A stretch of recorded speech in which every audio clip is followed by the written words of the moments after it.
اعوذ باللہ من الشیطان الرجیم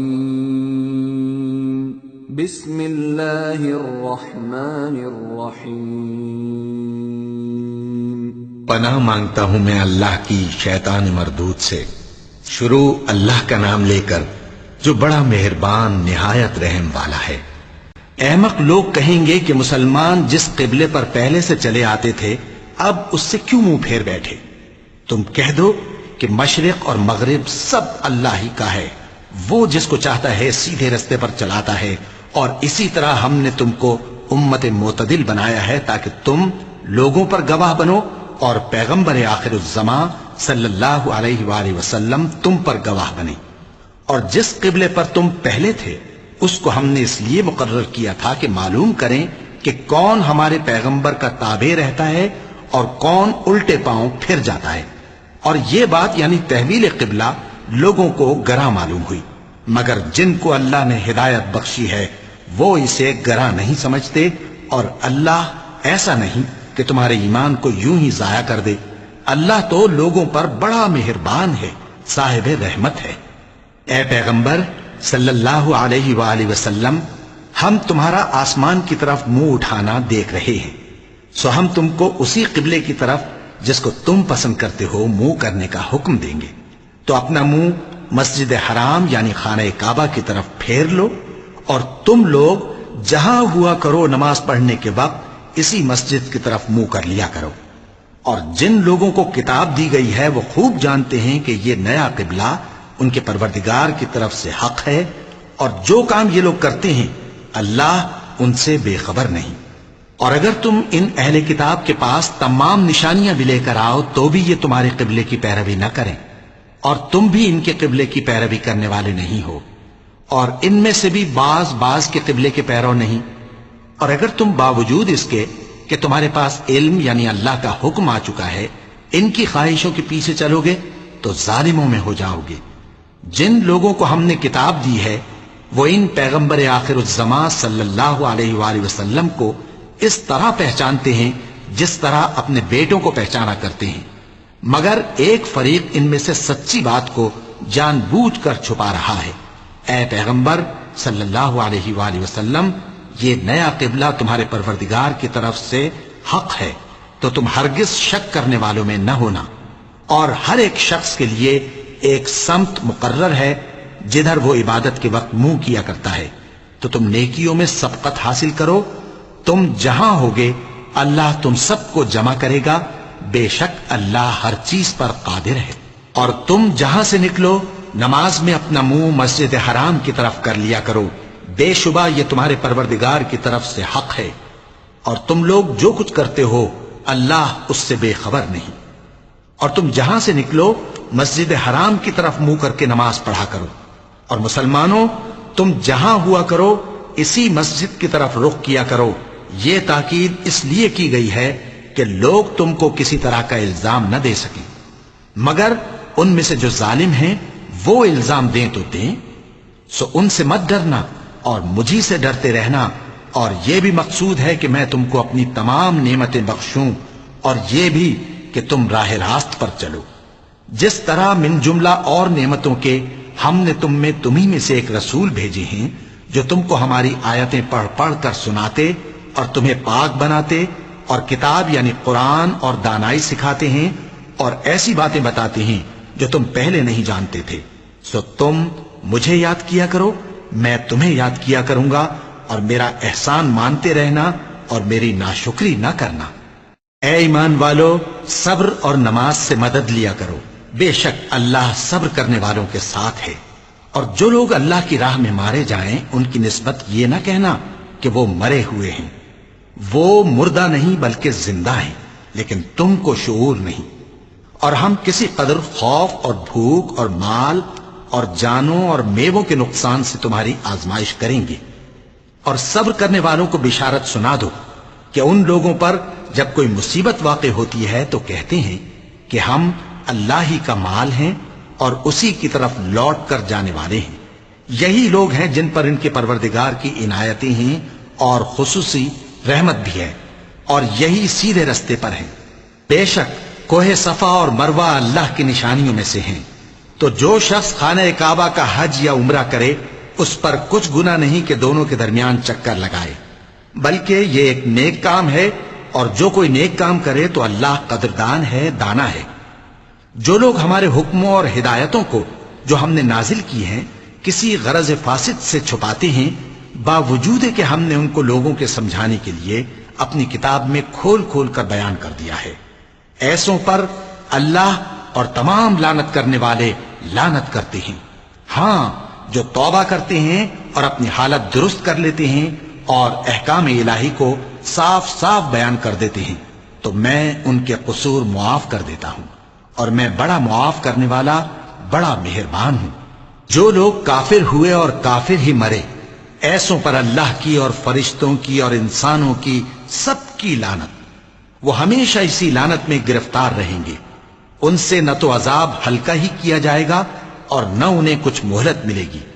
اور لوگوں، تمہارا معبود ایک ہی معبود ہے، اس بڑے مہربان اور رحم والے کے سوا کوئی عبادت کے لائق نہیں۔ بے شک آسمانوں اور زمین کے پیدا کرنے میں اور رات اور دن کے ایک دوسرے کے پیچھے آنے جانے میں اور کشتیوں اور جہازوں میں جو سمندر میں لوگوں کے فائدے کے لیے رواں ہیں، اور میں جس کو اللہ آسمان سے برساتا اور اس سے زمین کو اس کے مردہ ہو جانے کے بعد زندہ یعنی خشک ہو جانے کے بعد سرسبز کر دیتا ہے، اور زمین پر ہر قسم کے جانور پھیلانے میں اور ہواؤں کے چلانے میں اور بادلوں میں جو آسمان اور زمین کے درمیان گھرے رہتے ہیں، عقل مندوں کے لیے اللہ کی قدرت کی نشانیاں ہیں۔ اور بعض لوگ ایسے ہیں جو غیر اللہ کو اللہ کا شریک بناتے اور ان سے اللہ کی سی محبت کرتے ہیں، لیکن جو ایمان والے ہیں وہ تو اللہ ہی کے سب سے زیادہ دوست دار ہیں۔ اور اے کاش ظالم لوگ جو بات عذاب کے وقت دیکھیں گے اب دیکھ لیتے کہ سب طرح کی طاقت اللہ ہی کو ہے، اور یہ کہ اللہ سخت عذاب کرنے والا ہے۔ اس دن کفر کے پیشوا اپنے پیروں سے بیزاری ظاہر کریں گے اور دونوں عذاب الہی دیکھ لیں گے اور ان کے آپس کے تعلقات منقطع ہو جائیں گے۔ یہ حال دیکھ کر پیروی کرنے والے حسرت سے کہیں گے کہ اے کاش ہمیں پھر دنیا میں جانا نصیب ہو، تاکہ جس طرح یہ ہم سے بیزار ہو رہے ہیں اسی طرح ہم بھی ان سے بیزار ہوں۔ اس طرح اللہ ان کے اعمال حسرت بنا کر دکھائے گا اور وہ دوزخ سے نکل نہیں سکیں گے۔ لوگوں، جو چیزیں زمین میں حلال طیب ہیں وہ کھاؤ، اور شیطان کے قدموں پر نہ چلو، وہ تمہارا کھلا دشمن ہے۔ وہ تو تم کو برائی اور بے حیائی ہی کے کام کرنے کو کہتا ہے، اور یہ بھی کہ اللہ کی نسبت ایسی باتیں کہو جن کا تمہیں کچھ بھی علم نہیں۔ اور جب ان لوگوں سے کہا جاتا ہے کہ جو کتاب اللہ نے نازل فرمائی ہے اس کی پیروی کرو، تو کہتے ہیں نہیں، بلکہ ہم تو اسی چیز کی پیروی کریں گے جس پر ہم نے اپنے باپ دادا کو پایا۔ بھلا اگرچہ ان کے باپ دادا نہ کچھ سمجھتے ہوں اور نہ سیدھے رستے پر ہوں، تب بھی وہ انہی کی تقلید کیے جائیں گے۔ جو لوگ کافر ہیں ان کی مثال اس شخص کی سی ہے جو کسی ایسی چیز کو آواز دے جو پکار اور آواز کے سوا کچھ سن نہ سکے۔ یہ بہرے ہیں، گونگے ہیں، اندھے ہیں کہ کچھ سمجھ ہی نہیں سکتے۔ اے اہل ایمان، جو پاکیزہ چیزیں ہم نے تم کو عطا فرمائی ہیں ان کو کھاؤ، اور اگر اللہ ہی کے بندے ہو تو اس کی نعمتوں کا شکر بھی ادا کرو۔ اس نے تو تم پر بس مرا ہوا جانور اور لہو اور سور کا گوشت اور جس چیز پر اللہ کے سوا کسی اور کا نام پکارا جائے حرام کر دیا ہے۔ ہاں، جو مجبور ہو جائے بشرطے کہ اللہ کی نافرمانی نہ کرے اور حد ضرورت سے باہر نہ نکل جائے، اس پر کچھ گناہ نہیں۔ بے شک اللہ بخشنے والا ہے، رحم کرنے والا ہے۔ جو لوگ اللہ کی کتاب سے ان آیتوں اور ہدایتوں کو جو اس نے نازل فرمائی ہیں چھپاتے اور ان کے بدلے تھوڑی سی قیمت یعنی دنیاوی منفعت حاصل کرتے ہیں، وہ اپنے پیٹوں میں محض آگ بھرتے ہیں۔ ایسے لوگوں سے اللہ قیامت کے دن نہ کلام کرے گا اور نہ ان کو گناہوں سے پاک کرے گا، اور ان کے لیے دکھ دینے والا عذاب ہے۔ یہ وہ لوگ ہیں جنہوں نے ہدایت چھوڑ کر گمراہی اور بخشش چھوڑ کر عذاب خرید لیا۔ یہ آتش جہنم کی کیسی برداشت کرنے والے ہیں۔ یہ اس لیے کہ اللہ نے کتاب سچائی کے ساتھ نازل فرمائی، اور جن لوگوں نے اس کتاب میں اختلاف کیا وہ ضد میں آ کر نیکی سے دور ہو گئے ہیں۔ نیکی یہی نہیں کہ تم مشرق و مغرب کو قبلہ سمجھ کر ان کی طرف منہ کر لو، بلکہ نیکی یہ ہے کہ لوگ اللہ پر اور روز آخر پر اور فرشتوں پر اور اللہ کی کتاب پر اور پیغمبروں پر ایمان لائیں، اور مال باوجود عزیز رکھنے کے رشتہ داروں اور یتیموں اور محتاجوں اور مسافروں اور مانگنے والوں کو دیں، اور گردنوں کے چھڑانے میں خرچ کریں، اور نماز پڑھیں اور زکوٰۃ دیں، اور جب عہد کر لیں تو اس کو پورا کریں، اور سختی اور تکلیف میں اور جنگ کے وقت ثابت قدم رہیں۔ یہی لوگ ہیں جو ایمان میں سچے ہیں، اور یہی ہیں جو اللہ سے ڈرنے والے ہیں۔ مومنوں، تم کو مقتولوں کے بارے میں قصاص یعنی خون کے بدلے خون کا حکم دیا جاتا ہے، اس طرح پر کہ آزاد کے بدلے آزاد مارا جائے، اور غلام کے بدلے غلام، اور عورت کے بدلے عورت۔ اور اگر قاتل کو اس کے مقتول بھائی کے قصاص میں سے کچھ معاف کر دیا جائے تو وارث مقتول کو پسندیدہ طریق سے قرارداد کی پیروی یعنی مطالبہ خون بہا کرنا اور قاتل کو خوشخوئی کے ساتھ ادا کرنا چاہیے۔ یہ تمہارے پروردگار کی طرف سے تمہارے لیے آسانی اور مہربانی ہے۔ اب جو اس کے بعد زیادتی کرے اس کے لیے دکھ کا عذاب ہے۔ اور اے اہل عقل، حکم قصاص میں تمہاری زندگانی ہے کہ تم قتل و خونریزی سے بچو۔ تم پر فرض کیا جاتا ہے کہ جب تم میں سے کسی کو موت کا وقت آ جائے تو اگر وہ کچھ مال چھوڑ جانے والا ہو تو ماں باپ اور رشتہ داروں کے لیے دستور کے مطابق وصیت کر جائے۔ اللہ سے ڈرنے والوں پر یہ ایک حق ہے۔ پھر جو شخص وصیت کو سننے کے بعد اس کو بدل ڈالے تو اس کے بدلنے کا گناہ انہی لوگوں پر ہے جو اس کو بدلیں، اور بے شک اللہ سنتا جانتا ہے۔ اب اگر کسی کو وصیت کرنے والے کی طرف سے کسی وارث کی طرفداری یا حق تلفی کا اندیشہ ہو تو اگر وہ وصیت کو بدل کر وارثوں میں صلح کرا دے تو اس پر کچھ گناہ نہیں، بے شک اللہ بخشنے والا ہے، رحم والا ہے۔ مومنوں، تم پر روزے فرض کیے گئے ہیں جس طرح تم سے پہلے لوگوں پر فرض کیے گئے تھے تاکہ تم پرہیزگار بنو۔ روزوں کے دن گنتی کے چند روز ہیں، تو جو شخص تم میں سے بیمار ہو یا سفر میں ہو تو دوسرے دنوں میں روزوں کا شمار پورا کر لے۔ اور جو لوگ روزہ رکھنے کی طاقت رکھیں لیکن رکھیں نہیں، وہ روزے کے بدلے محتاج کو کھانا کھلا دیں۔ اور جو کوئی اپنی مرضی سے زیادہ نیکی کرے تو اس کے حق میں زیادہ اچھا ہے، اور اگر سمجھو تو روزہ رکھنا ہی تمہارے حق میں بہتر ہے۔ روزوں کا مہینہ رمضان کا مہینہ ہے جس میں قرآن اول نازل ہوا، جو لوگوں کا رہنما ہے اور جس میں ہدایت کی کھلی نشانیاں ہیں اور جو حق و باطل کو الگ الگ کرنے والا ہے۔ تو جو کوئی تم میں سے اس مہینے میں موجود ہو چاہیے کہ پورے مہینے کے روزے رکھے، اور جو بیمار ہو یا سفر میں ہو تو دوسرے دنوں میں روزے رکھ کر ان کا شمار پورا کر لے۔ اللہ تمہارے حق میں آسانی چاہتا ہے اور سختی نہیں چاہتا، اور یہ آسانی کا حکم اس لیے دیا گیا ہے کہ تم روزوں کا شمار پورا کر لو، اور اس احسان کے بدلے کہ اللہ نے تم کو ہدایت بخشی ہے تم اس کو بزرگی سے یاد کرو اور اس کا شکر کرو۔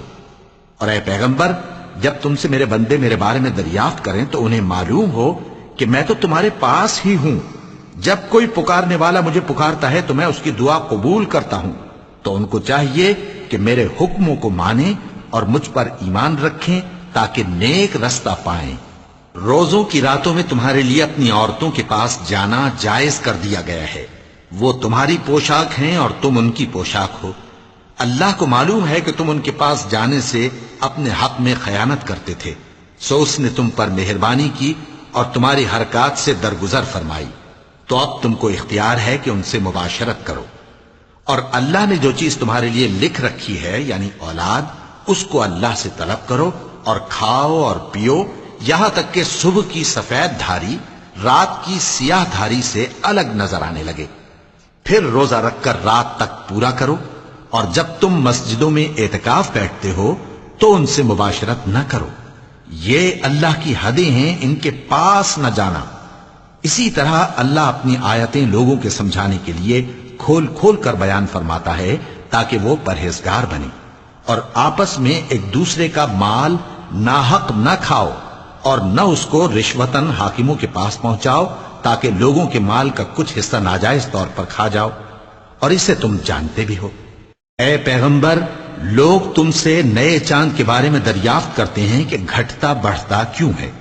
کہہ دو کہ وہ لوگوں کے کاموں کی میعادیں اور حج کے وقت معلوم ہونے کا ذریعہ ہے، اور نیکی اس بات میں نہیں کہ احرام کی حالت میں گھروں میں ان کے پچھواڑے کی طرف سے آؤ، بلکہ نیکوکار وہ ہے جو پرہیزگار ہو، اور گھروں میں ان کے دروازوں سے آیا کرو، اور اللہ سے ڈرتے رہو تاکہ کامیاب ہو جاؤ۔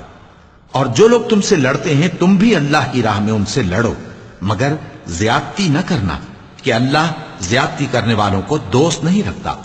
اور ان کو جہاں پاؤ قتل کر دو، اور جہاں سے انہوں نے تم کو نکالا ہے یعنی مکے سے، وہاں سے تم بھی ان کو نکال دو۔ اور دین سے گمراہ کرنے کا فساد قتل و خونریزی سے کہیں بڑھ کر ہے۔ اور جب تک وہ تم سے مسجد حرام یعنی خانہ کعبہ کے پاس نہ لڑیں، تم بھی وہاں ان سے نہ لڑنا۔ ہاں، اگر وہ تم سے لڑیں تو تم ان کو قتل کر ڈالو، کافروں کی یہی سزا ہے۔ پھر اگر وہ باز آ جائیں تو اللہ بخشنے والا ہے، رحم کرنے والا ہے۔ اور ان سے اس وقت تک لڑتے رہنا کہ فساد نابود ہو جائے اور ملک میں اللہ ہی کا دین غالب ہو جائے۔ پھر اگر وہ فساد سے باز آ جائیں تو ظالموں کے سوا کسی پر زیادتی نہیں کرنی چاہیے۔ ادب کا مہینہ ادب کے مہینے کے مقابل ہے، اور ادب کی چیزیں ایک دوسرے کا بدلہ ہیں۔ پس اگر کوئی تم پر زیادتی کرے تو جیسی زیادتی وہ تم پر کرے ویسی ہی تم اس پر کرو، اور اللہ سے ڈرتے رہو، اور جان رکھو کہ اللہ ڈرنے والوں کے ساتھ ہے۔ اور اللہ کی راہ میں مال خرچ کرو اور اپنے آپ کو ہلاکت میں نہ ڈالو، اور نیکی کرو، بے شک اللہ نیکی کرنے والوں کو دوست رکھتا ہے۔ اور اللہ کی خوشنودی کے لیے حج اور عمرے کو پورا کرو، اور اگر راستے میں روک لیے جاؤ تو جیسی قربانی میسر ہو کر دو، اور جب تک قربانی اپنے مقام پر نہ پہنچ جائے سر نہ منڈاؤ۔ اور اگر کوئی تم میں بیمار ہو یا اس کے سر میں کسی طرح کی تکلیف ہو تو اگر وہ سر منڈا لے تو اس کے بدلے روزے رکھے یا صدقہ دے یا قربانی کرے۔ پھر جب تکلیف دور ہو کر تم مطمئن ہو جاؤ تو جو تم میں حج کے وقت تک عمرے سے فائدہ اٹھانا چاہے وہ جیسی قربانی میسر ہو کرے، اور جس کو قربانی نہ ملے وہ 3 روزے ایام حج میں رکھے اور 7 جب واپس ہو، یہ پورے 10 ہوئے۔ یہ حکم اس شخص کے لیے ہے جس کے اہل و عیال مکے میں نہ رہتے ہوں۔ اور اللہ سے ڈرتے رہو اور جان رکھو کہ اللہ سخت عذاب دینے والا ہے۔ حج کے مہینے معین ہیں جو معلوم ہیں، تو جو شخص ان مہینوں میں حج کی نیت کر لے تو حج کے دنوں میں نہ عورتوں سے اختلاط کرے، نہ کوئی برا کام کرے اور نہ کسی سے جھگڑے۔ اور جو نیک کام تم کرو گے وہ اللہ کو معلوم ہو جائے گا۔ اور زاد راہ یعنی رستے کا خرچ ساتھ لے جاؤ، کیونکہ بہترین زاد راہ پرہیزگاری ہے۔ اور اے اہل عقل، مجھی سے ڈرتے رہو، اس کا تمہیں کچھ گناہ نہیں کہ حج کے دنوں میں بذریعہ تجارت اپنے پروردگار سے روزی طلب کرو۔ اور جب عرفات سے واپس ہونے لگو تو مشعر حرام یعنی مزدلفہ میں اللہ کا ذکر کرو، اور اس طرح ذکر کرو جس طرح اس نے تم کو سکھایا، اور اس سے پیشتر تم لوگ ان طریقوں سے محض ناواقف تھے۔ پھر جہاں سے اور لوگ واپس ہوں وہیں سے تم بھی واپس ہو، اور اللہ سے بخشش مانگو، بے شک اللہ بخشنے والا ہے، رحمت کرنے والا ہے۔ پھر جب حج کے تمام ارکان پورے کر چکو تو منی میں اللہ کو یاد کرو جس طرح اپنے باپ دادا کو یاد کیا کرتے تھے، بلکہ اس سے بھی زیادہ۔ اور بعض لوگ ایسے ہیں جو اللہ سے التجا کرتے ہیں کہ اے پروردگار، ہم کو جو دینا ہے دنیا ہی میں دے دے، اور ایسے لوگوں کا آخرت میں کچھ حصہ نہیں۔ اور بعض ایسے ہیں کہ دعا کرتے ہیں کہ پروردگار ہم کو دنیا میں بھی نعمت عطا فرما اور آخرت میں بھی نعمت بخشیو اور دوزخ کے عذاب سے محفوظ رکھیو۔ یہی لوگ ہیں جن کے لیے ان کے کاموں کا حصہ یعنی اجر نیک تیار ہے، اور اللہ جلد حساب لینے والا ہے۔ اور قیام منی کے دنوں میں جو گنتی کے دن ہیں اللہ کو یاد کرو، اگر کوئی جلدی کرے اور 2 ہی دن میں چل دے تو اس پر بھی کچھ گناہ نہیں، اور جو بات تک ٹھہرا رہے اس پر بھی کچھ گناہ نہیں۔ یہ باتیں اس شخص کے لیے ہیں جو اللہ سے ڈرے، اور تم لوگ اللہ سے ڈرتے رہو اور جان رکھو کہ تم سب اس کے پاس جمع کیے جاؤ گے۔ اور کوئی شخص تو ایسا ہے جس کی گفتگو دنیا کی زندگی میں تم کو دلکش معلوم ہوتی ہے اور وہ اپنے معافی ضمیر پر یعنی اس بات پر جو اس کے دل میں ہے اللہ کو گواہ بناتا ہے، حالانکہ وہ سخت جھگڑالو ہے۔ اور جب پیٹ پھیر کر چلا جاتا ہے تو زمین میں دوڑتا پھرتا ہے تاکہ اس میں فتنہ انگیزی کرے اور کھیتی کو برباد اور انسانوں اور حیوانوں کی نسل کو نابود کر دے، اور اللہ فتنہ انگیزی کو پسند نہیں کرتا۔ اور جب اس سے کہا جاتا ہے کہ اللہ سے خوف کر تو غرور اس کو گناہ میں پھنسا دیتا ہے، سو اس کو جہنم کافی ہے اور وہ بہت برا ٹھکانہ ہے۔ اور کوئی شخص ایسا ہے کہ اللہ کی خوشنودی حاصل کرنے کے لیے اپنی جان بیچ ڈالتا ہے، اور اللہ بندوں پر بہت مہربان ہے۔ مومنو، اسلام میں پورے پورے داخل ہو جاؤ اور شیطان کے پیچھے نہ چلو، وہ تو تمہارا کھلا دشمن ہے۔ پھر اگر تم احکام روشن پہنچ جانے کے بعد لڑکھڑا جاؤ تو جان رکھو کہ اللہ غالب ہے، حکمت والا ہے۔ کیا یہ لوگ اسی بات کے منتظر ہیں کہ ان پر اللہ کا عذاب بادل کے سائبانوں میں آ نازل ہو اور فرشتے بھی اتر آئیں اور کام تمام کر دیا جائے؟ اور سب کاموں کا رجوع اللہ ہی کی طرف ہے۔ اے پیغمبر، بنی اسرائیل سے پوچھو کہ ہم نے ان کو کتنی کھلی نشانیاں دیں، اور جو شخص اللہ کی نعمت کو اپنے پاس آنے کے بعد بدل دے تو اللہ سخت عذاب کرنے والا ہے۔ اور جو کافر ہیں ان کے لیے دنیا کی زندگی خوشنما کر دی گئی ہے اور وہ مومنوں سے تمسخر کرتی ہیں، لیکن جو پرہیزگار ہیں وہ قیامت کے دن ان سے اوپر ہوں گے۔ اور اللہ جس کو چاہتا ہے بے حساب رزق دیتا ہے۔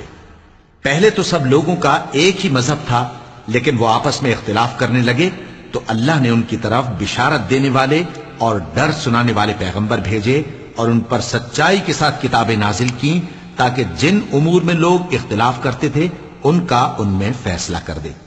اور اس میں اختلاف بھی انہی لوگوں نے کیا جن کو کتاب دی گئی تھی، باوجود کہ ان کے پاس کھلے ہوئے احکام آ چکے تھے، اور یہ اختلاف انہوں نے صرف آپس کی ضد سے کیا۔ تو جس امر حق میں وہ اختلاف کرتے تھے اللہ نے اپنی مہربانی سے مومنوں کو اس کی راہ دکھا دی، اور اللہ جس کو چاہتا ہے سیدھا رستہ دکھا دیتا ہے۔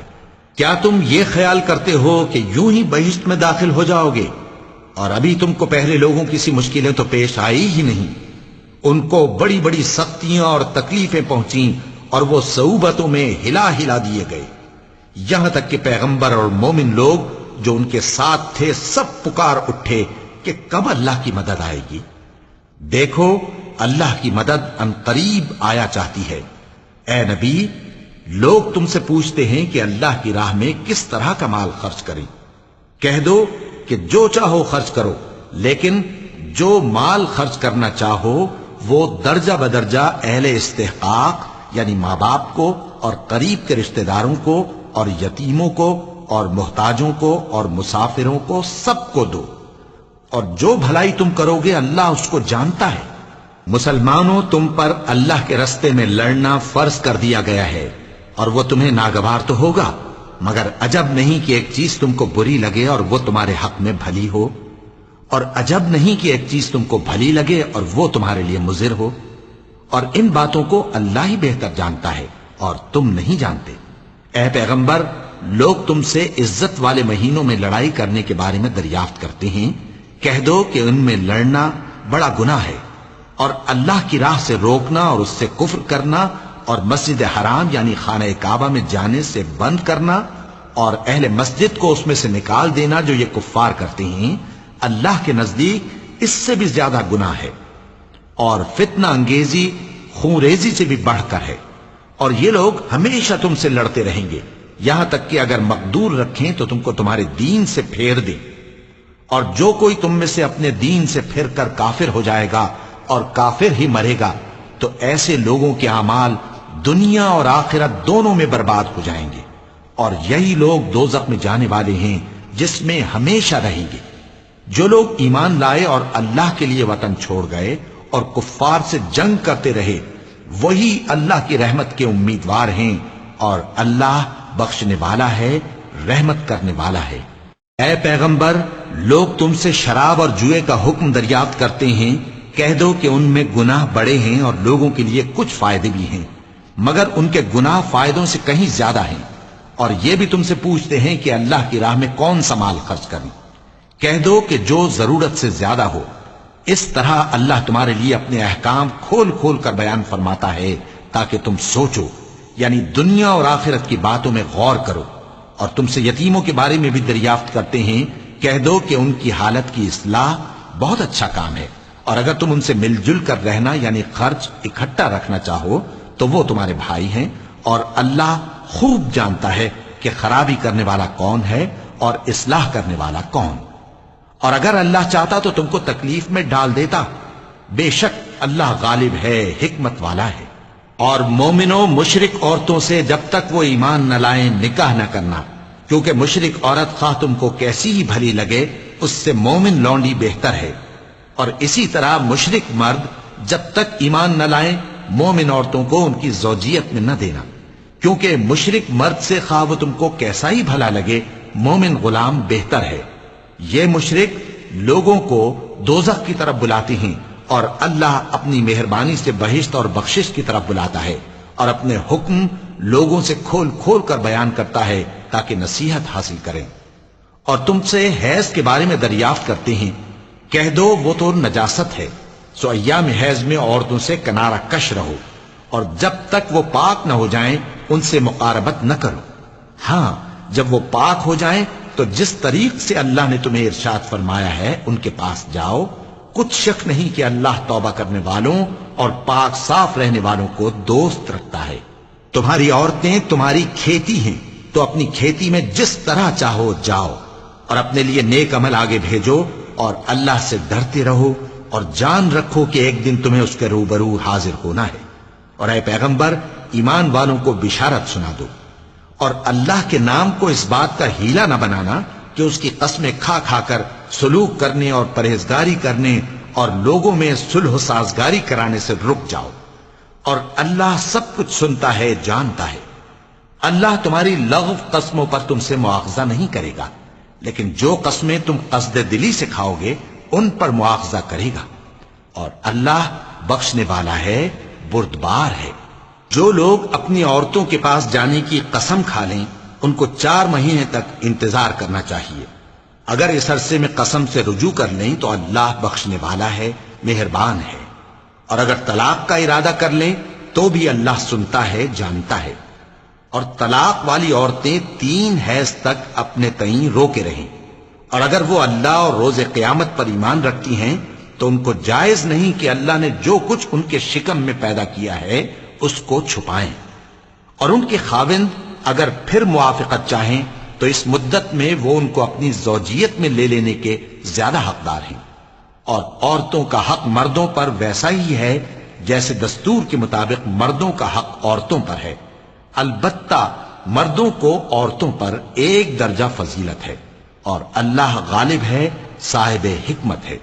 طلاق صرف 2 بار ہے، یعنی جب 2 دفعہ طلاق دے دی جائے تو پھر عورتوں کو یا تو بطریق شائستہ نکاح میں رہنے دینا ہے یا بھلائی کے ساتھ چھوڑ دینا. اور یہ جائز نہیں کہ جو مہر تم ان کو دے چکے ہو اس میں سے کچھ واپس لے لو. ہاں اگر زن و شوہر کو خوف ہو کہ وہ اللہ کی حدوں کو قائم نہیں رکھ سکیں گے تو اگر عورت خاوند کے ہاتھ سے رہائی پانے کے بدلے میں کچھ دے ڈالے تو دونوں پر کچھ گناہ نہیں. یہ اللہ کی مقرر کی ہوئی حدیں ہیں، ان سے باہر نہ نکلنا. اور جو لوگ اللہ کی حدوں سے باہر نکل جائیں گے وہ گناہگار ہوں گے. پھر اگر شوہر 2 طلاقوں کے بعد تیسری طلاق عورت کو دے دے تو اس کے بعد جب تک عورت کسی دوسرے شخص سے نکاح نہ کر لے اس پہلے شوہر پر حلال نہ ہوگی. ہاں اگر دوسرا خاوند بھی طلاق دے دے اور عورت اور پہلا خاوند پھر ایک دوسرے کی طرف رجوع کر لیں تو ان پر کچھ گناہ نہیں، بشرطے کہ دونوں یقین کریں کہ اللہ کی حدوں کو قائم رکھ سکیں گے. اور یہ اللہ کی حدیں ہیں، ان کو وہ ان لوگوں کے لیے بیان فرماتا ہے جو علم رکھتے ہیں. اور جب تم عورتوں کو 2 دفعہ طلاق دے چکو اور ان کی عدت پوری ہو جائے تو انہیں یا تو حسن سلوک سے نکاح میں رہنے دو یا بطریق شائستہ رخصت کر دو. اور اس نیت سے ان کو نکاح میں نہ رہنے دینا چاہیے کہ انہیں تکلیف دو اور ان پر زیادتی کرو. اور جو ایسا کرے گا وہ اپنا ہی نقصان کرے گا. اور اللہ کے احکام کو ہنسی اور کھیل نہ بناؤ. اور اللہ نے تم کو جو نعمتیں بخشی ہیں اور تم پر جو کتاب اور دانائی کی باتیں نازل کی ہیں جن سے وہ تمہیں نصیحت فرماتا ہے ان کو یاد کرو، اور اللہ سے ڈرتے رہو، اور جان رکھو کہ اللہ ہر چیز سے واقف ہے۔ اور جب تم عورتوں کو طلاق دے چکو اور ان کی عدت پوری ہو جائے تو ان کو اپنے شوہروں کے ساتھ جب وہ آپس میں جائز طور پر راضی ہو جائیں نکاح کرنے سے مت روکو۔ اس حکم سے اس شخص کو نصیحت کی جاتی ہے جو تم میں اللہ اور روز آخر پر یقین رکھتا ہے۔ یہ تمہارے لیے نہایت خوب اور بہت پاکیزگی کی بات ہے، اور اللہ جانتا ہے اور تم نہیں جانتے۔ اور مائیں اپنے بچوں کو پورے 2 سال دودھ پلائیں، یہ حکم اس شخص کے لیے ہے جو پوری مدت تک دودھ پلوانا چاہے، اور دودھ پلانے والی ماؤں کا کھانا اور کپڑا دستور کے مطابق باپ کے ذمے ہوگا۔ کسی شخص کو اس کی طاقت سے زیادہ تکلیف نہیں دی جاتی، تو یاد رکھو کہ نہ تو ماں کو اس کے بچے کے سبب نقصان پہنچایا جائے اور نہ باپ کو اس کی اولاد کی وجہ سے نقصان پہنچایا جائے، اور اسی طرح نان و نفقہ بچے کے وارث کے ذمے ہے۔ اور اگر دونوں یعنی ماں باپ آپس کی رضامندی اور صلاح سے بچے کا دودھ چھڑانا چاہیں تو ان پر کچھ گناہ نہیں، اور اگر تم اپنی اولاد کو دودھ پلوانا چاہو تو تم پر کچھ گناہ نہیں، بشرطے کہ تم دودھ پلانے والیوں کو دستور کے مطابق ان کا حق جو تم نے دینا کیا تھا دے دو۔ اور اللہ سے ڈرتے رہو اور جان رکھو کہ جو کچھ تم کرتے ہو اللہ اس کو دیکھ رہا ہے۔ اور جو لوگ تم میں سے مر جائیں اور عورتیں چھوڑ جائیں تو وہ عورتیں 4 مہینے اور 10 دن اپنے آپ کو روکے رہیں، اور جب یہ عدت پوری کر چکیں اور اپنے حق میں پسندیدہ کام یعنی نکاح کر لیں تو تم پر کچھ گناہ نہیں، اور اللہ تمہارے سب کاموں سے واقف ہے۔ اگر تم اشارے کنائے میں عورتوں کو نکاح کا پیغام بھیجو یا نکاح کی خواہش کو اپنے دلوں میں مخفی رکھو تو تم پر کچھ گناہ نہیں۔ اللہ کو معلوم ہے کہ تم ان سے نکاح کا ذکر کرو گے، مگر ایام عدت میں اس کے سوا کے دستور کے مطابق کوئی بات کہہ دو، پوشیدہ طور پر ان سے قول و قرار نہ کرنا، اور جب تک عدت پوری نہ ہو لے نکاح کا پختہ ارادہ نہ کرنا۔ اور جان رکھو کہ جو کچھ تمہارے دلوں میں ہے اللہ کو سب معلوم ہے، تو اس سے ڈرتے رہو اور جان رکھو کہ اللہ بخشنے والا ہے، حلم والا ہے۔ اور اگر تم عورتوں کو ان کے پاس جانے یا ان کا مہر مقرر کرنے سے پہلے طلاق دے دو تو تم پر کچھ گناہ نہیں، ہاں ان کو دستور کے مطابق کچھ خرچ ضرور دو، یعنی مقدور والا اپنے مقدور کے مطابق دے اور تنگ دست اپنی حیثیت کے مطابق۔ نیک لوگوں پر یہ ایک طرح کا حق ہے۔ اور اگر تم عورتوں کو ان کے پاس جانے سے پہلے طلاق دے دو لیکن مہر مقرر کر چکے ہو تو آدھا مہر دینا ہوگا۔ ہاں اگر عورتیں مہر بخش دیں یا مرد جن کے ہاتھ میں عقد نکاح ہے اپنا حق چھوڑ دیں اور پورا مہر دے دیں تو ان کو اختیار ہے۔ اور اگر تم مرد لوگ ہی اپنا حق چھوڑ دو تو یہ پرہیزگاری کی بات ہے، اور آپس میں بھلائی کرنے کو فراموش نہ کرنا۔ کچھ شک نہیں کہ اللہ تمہارے سب کاموں کو دیکھ رہا ہے۔ مسلمانوں، سب نمازیں خصوصاً بیچ کی نماز یعنی نماز عصر پورے اہتمام کے ساتھ ادا کرتے رہو، اور اللہ کے آگے ادب سے کھڑے رہا کرو۔ پھر اگر تم خوف کی حالت میں ہو تو پیادے یا سوار جس حال میں ہو نماز پڑھ لو۔ پھر جب امن و اطمینان ہو جائے تو جس طریق سے اللہ نے تم کو سکھایا ہے جو تم پہلے نہیں جانتے تھے اللہ کو یاد کرو۔ اور جو لوگ تم میں سے مر جائیں اور عورتیں چھوڑ جائیں وہ اپنی عورتوں کے حق میں وصیت کر جائیں کہ ان کو 1 سال تک خرچ دیا جائے اور گھر سے نہ نکالی جائے۔ ہاں اگر وہ خود گھر سے چلی جائیں اور اپنے حق میں پسندیدہ کام یعنی نکاح کر لیں تو تم پر کچھ گناہ نہیں، اور اللہ زبردست ہے، حکمت والا ہے۔ اور مطلقہ عورتوں کو بھی دستور کے مطابق نان و نفقہ دینا چاہیے، پرہیزگاروں پر یہ بھی حق ہے۔ اسی طرح اللہ اپنے احکام تمہارے لیے بیان فرماتا ہے تاکہ تم سمجھو۔ بھلا تم نے ان لوگوں کو نہیں دیکھا جو شمار میں ہزاروں ہی تھے اور موت کے ڈر سے اپنے گھروں سے نکل بھاگے تھے؟ تو اللہ نے ان کو حکم دیا کہ مر جاؤ، پھر ان کو زندہ بھی کر دیا۔ کچھ شک نہیں کہ اللہ لوگوں پر مہربانی رکھتا ہے، لیکن اکثر لوگ شکر نہیں کرتے۔ اور مسلمانوں، اللہ کی راہ میں جہاد کرو اور جان رکھو کہ اللہ سب کچھ سنتا ہے، سب کچھ جانتا ہے۔ کون ہے کہ اللہ کو قرض حسنہ دے کہ وہ اس کے بدلے اس کو کئی گنا زیادہ دے گا؟ اور اللہ ہی روزی کو تنگ کرتا اور وہی اسے کشادہ کرتا ہے، اور تم اسی کی طرف لوٹ کر جاؤ گے۔ بھلا تم نے بنی اسرائیل کی ایک جماعت کو نہیں دیکھا جس نے موسیٰ کے بعد اپنے پیغمبر سے کہا کہ آپ ہمارے لیے ایک بادشاہ مقرر کر دیں تاکہ ہم اللہ کی راہ میں جہاد کریں؟ پیغمبر نے کہا کہ اگر تم کو جہاد کا حکم دیا جائے تو ایسا تو نہیں کہ لڑنے سے پہلو تہی کرو۔ وہ کہنے لگے کہ ہم اللہ کی راہ میں کیوں نہ لڑیں گے جبکہ ہم وطن سے خارج اور بال بچوں سے جدا کر دیے گئے۔ پھر جب ان کو جہاد کا حکم دیا گیا تو چند اشخاص کے سوا سب پھر گئے، اور اللہ ظالموں سے خوب واقف ہے۔ اور پیغمبر نے ان سے یہ بھی کہا کہ اللہ نے تم پر طالوت کو بادشاہ مقرر فرمایا ہے۔ وہ بولے کہ اسے ہم پر بادشاہی کا حق کیوں کر ہو سکتا ہے؟ اس سے بڑھ کر بادشاہی کے مستحق تو ہم ہیں، اور اس کے پاس تو بہت سی دولت بھی نہیں۔ پیغمبر نے کہا کہ اللہ نے اس کو تم پر فضیلت دی ہے اور بادشاہی کے لیے منتخب فرمایا ہے۔ اس نے اسے علم بھی بہت سا بخشا ہے اور تن و توش بھی بڑا عطا کیا ہے، اور اللہ کو اختیار ہے جسے چاہے بادشاہی بخشے، وہ بڑا کشائش والا ہے، دانا ہے۔ اور پیغمبر نے ان سے کہا کہ ان کی یعنی طالوت کی بادشاہی کی نشانی یہ ہے کہ تمہارے پاس وہ صندوق آئے گا جس کو فرشتے اٹھائے ہوئے ہوں گے۔ اس میں تمہارے پروردگار کی طرف سے تسلی بخشنے والی چیز ہوگی اور کچھ اور چیزیں بھی ہوں گی جو موسیٰ اور ہارون چھوڑ گئے تھے۔ اگر تم ایمان رکھتے ہو تو یہ تمہارے لیے ایک بڑی نشانی ہے۔ غرض جب طالوت فوجیں لے کر روانہ ہوا تو اس نے ان سے کہا کہ اللہ ایک نہر سے تمہاری آزمائش کرنے والا ہے، جو شخص اس میں سے پانی پی لے گا اس کی نسبت تصور کیا جائے گا کہ وہ میرا نہیں، اور جو نہ پیے گا وہ سمجھا جائے گا کہ میرا ہے۔ ہاں اگر کوئی ہاتھ سے چلو بھر پانی لے لے تو خیر۔ جب وہ لوگ نہر پر پہنچے تو چند آدمیوں کے سوا سب نے پانی پی لیا۔ پھر جب طالوت اور مومن لوگ جو اس کے ساتھ تھے نہر کے پار ہو گئے تو کہنے لگے کہ آج ہم میں جالوت اور اس کے لشکر سے مقابلہ کرنے کی طاقت نہیں۔